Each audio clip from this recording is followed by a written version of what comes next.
पत्नी हो तो द्रौपदी जैसी द्रौपदी कैसे अपने पति से करवाती थी, ये काम इसका द्रौपदी से अच्छा उदाहरण नहीं हो सकता है। महाभारत में एक दृश्य है जहां सत्यभामा द्रौपदी से मिलने आई हैं और दोनों आपस में बातचीत कर रही हैं। सत्यभामा ने द्रौपदी से पूछा कि सखी, मैं देखती हूं कि तुम्हारे पति पांडव तुम्हारे वश में रहते हैं, वे सभी तुम्हारे अधीन हैं। सो आप ये रहस्य मुझे भी बताएं कि आपके 5 बलशाली पांडव पति आपका इतना सम्मान क्यों करते हैं। तब द्रौपदी बोली, सत्यभामा तुम मेरी सखी हो, इसलिए मैं तुम्हें बिल्कुल सच बताती हूं। मैं अहंकार और क्रोध से दूर रहती हूं। मैं अपने मन पर काबू रखकर केवल पति की खुशी देखते हुए उनकी सेवा करती हूं। असभ्यता से खड़ी नहीं होती, उनसे कड़वी बातें नहीं कहती हूं, बुरी जगह पर नहीं बैठती, बुरे आचरण को अपने पास भी नहीं फटकने देती, उनके हर संकेत का अनुसरण करती हूं, चाहे कैसा भी पुरुष हो। मेरा मन पांडवों के अलावा किसी पुरुष पर आकर्षित नहीं होता है।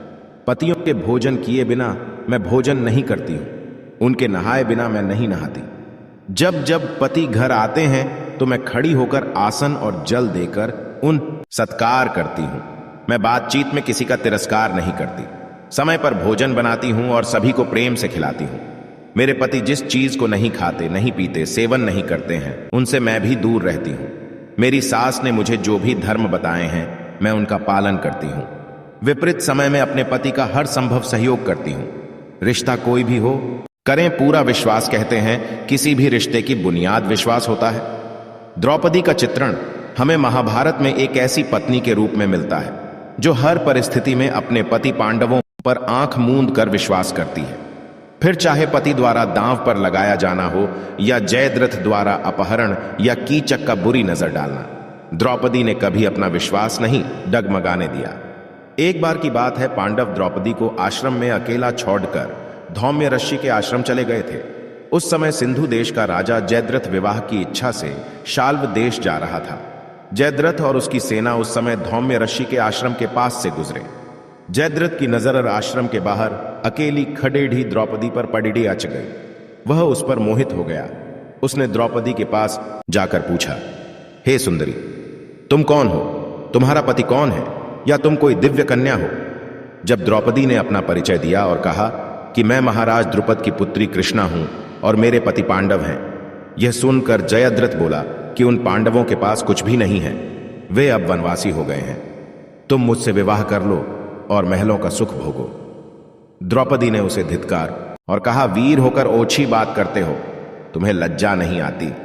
अरे दुष्ट, तू मेरे पति पांडवों को नहीं जानता, वे तेरी सेना को आसानी से परास्त कर देंगे। यह सुनकर जयद्रथ बोला, मेरे पास इतना सेना बल है कि मैं पांडवों को धूल चटा दूंगा। अब तुम्हारे सामने 2 रास्ते हैं, या तो सीधी तरह से रथ में बैठ जाओ या पांडवों के हार जाने पर मेरे सामने गिड़गिड़ाने को तैयार हो जाओ। द्रौपदी ने कहा, मेरा बल, मेरी शक्ति महान है, मुझे अपने ऊपर विश्वास है। तुम्हारे जोर जबरदस्ती करने पर भी मैं तुम्हारे सामने नहीं गिड़गिड़ाऊंगी। एक रथ पर एक साथ बैठकर श्री कृष्ण और अर्जुन आएंगे। जब भीम तेरी तरफ गदा लेकर दौड़ गए, जब नकुल और सहदेव तुझ पर टूट पड़ डटेंगे, तब तुझे पश्चाताप होगा। यह सुनते ही जयद्रथ द्रौपदी को घसीटने लगा। द्रौपदी ने उससे कहा, मेरे कुरुवंशी पति शीघ्र ही मुझसे मिलेंगे और तुझे परास्त करेंगे। जब पांडव फिर से आश्रम पहुंचे तो दासी ने उन्हें बताया कि जयद्रथ ने द्रौपदी का अपहरण कर लिया। यह सुनकर 5 पांडव द्रौपदी की खोज में निकल पड़ी डेरे।